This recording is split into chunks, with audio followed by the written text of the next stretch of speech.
right before the storm hits, so good timing for them. I mean, you might, well, I was going to say, Kev, I know this event is later tonight. They might get some wind going into the Buck Owens Crystal Palace. Oh, yeah, I'm expecting by the time you leave that event, it is going to be windy around the valley, and all things are really going to come to a head by late tonight into early tomorrow morning. That's when we really start to see things ramp up. It's going to be a beautiful day, though, to start. You can see the sun is coming up. We've got a few high clouds, that's it. And the morning commute along the 99 looking good along Mohawk and Rosedale.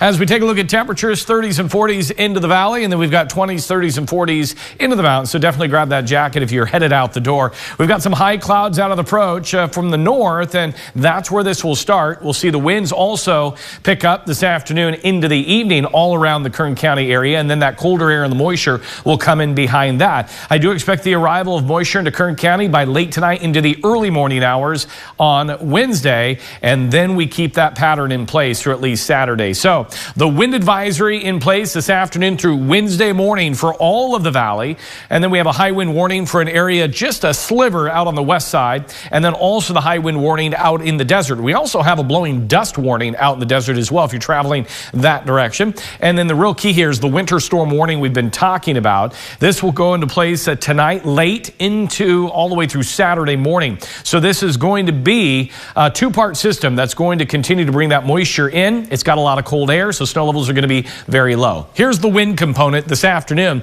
and you can see some of these winds right around 30 to 40 miles per hour, even in some valley locations. The strongest of the winds out in the desert. I do expect some wind gusts near 85 miles per hour with this as we progress into the early morning hours of Wednesday.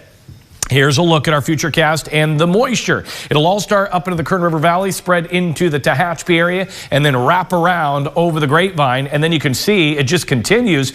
And then on late Thursday into Friday, the secondary system here looks like we'll ramp up a little bit. That's where I think we'll pick up most of our rain in the valley, and also getting some of those higher snow amounts into the mountains. And then it looks like it all will start to come to an end by late Saturday night into our Sunday. So how much rain? Right now, the models are kind of up there, but I'm going to go a half an inch on the low side, 1 inch on the high side, and you can see it wants to bring in over an inch into the Arvin area. But this is kind of what I'm looking at right now when I take what we call the mean. I take all the models, put them together, and this is kind of what I'm coming up with in terms of rain. Now let's come up with the snow.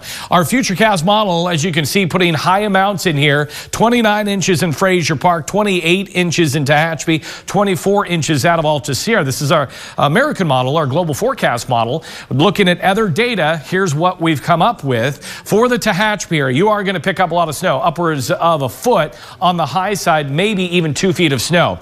Lake Isabella, 6 to 12 inches of snow through Saturday. I-5 over the Grapevine, 10 to 18 inches, and Frazier Park, 12 to 24 inches, especially up near Mount Pinos. You're going to be looking at a lot of snow, so just be ready for this to impact your area. So travel, I think it will be impacted. I do expect I-5 over the Grapevine to shut down with this storm. Then we talk about the 58. Again, I expect the 58 to close with this storm, impacting areas around Tehachapi. But if that closes, it's also going to impact areas heading out into the Mojave area, and they're expecting snow out in Mojave as well. So all our roadways into Kern County, except maybe if you go the 101, will be the only way in and out if this all plays out. So again, make sure you have water, extra food, warm blankets.